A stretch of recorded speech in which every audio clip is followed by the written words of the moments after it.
Good morning, Chris here. We are going to make a gluten-free, dairy-free, vegan cheesecake.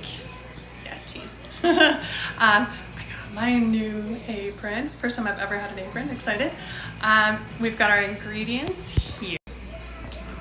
So we have obviously our mixing bowls and stuff.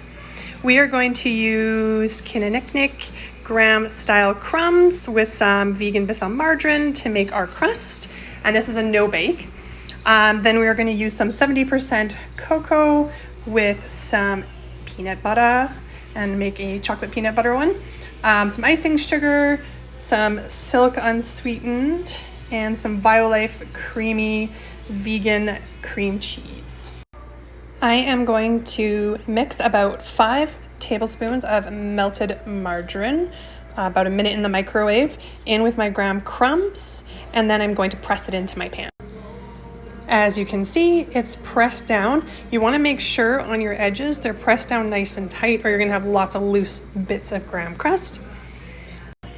I'm going to microwave the peanut butter and 70% cocoa wafer chips in the microwave for about a minute.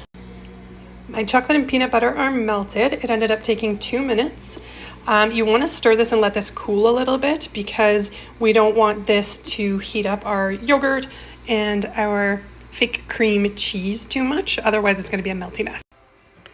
So this is cooled enough now, but still liquidy, that I'm going to add it in with my cream cheese and my plain coconut yogurt.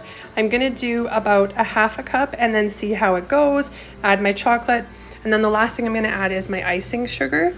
And icing sugar is kind of what's gonna hold this together and sweeten it up a little bit because this is a bitter chocolate. I don't like mine super sweet, but you can add as much as you want. So I'm going to, this is easier to hand, whisk this up.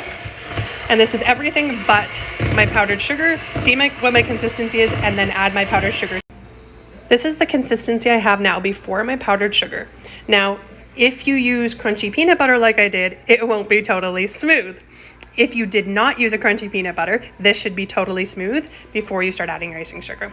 Start with about 1/4 cup at a time.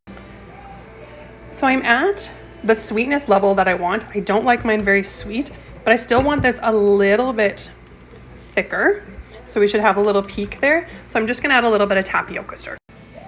Now this is absolutely essential. You must lick off the beaters. That is half the joy of baking.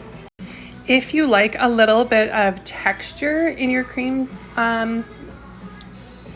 cake, the word isn't coming to me. Oh my gosh. You can add some nuts. So these are some peanuts and almonds and some dark chocolate chips to your cheesecake. There's the word I'm looking for. But you want to fold that in. You definitely do not want to blend that.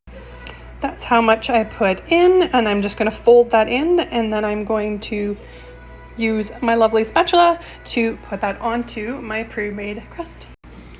I have it nice and smooth out, and then I'm going to serve it with some Gailey's coconut whipped topping. Now, if you wanted to make this look fancy on top, which I'm not going to do because I already have the peanuts and the dark chocolate inside, you could melt some dark chocolate and do some dark chocolate swirls on top of there. You could melt a little bit of peanut butter and do peanut butter swirls on there. Lots of different options for that. You could whip up some real whipped cream and put that on top, however you want to serve it. Thank you for joining me in making some chocolate peanut butter cheesecake. Have a great day.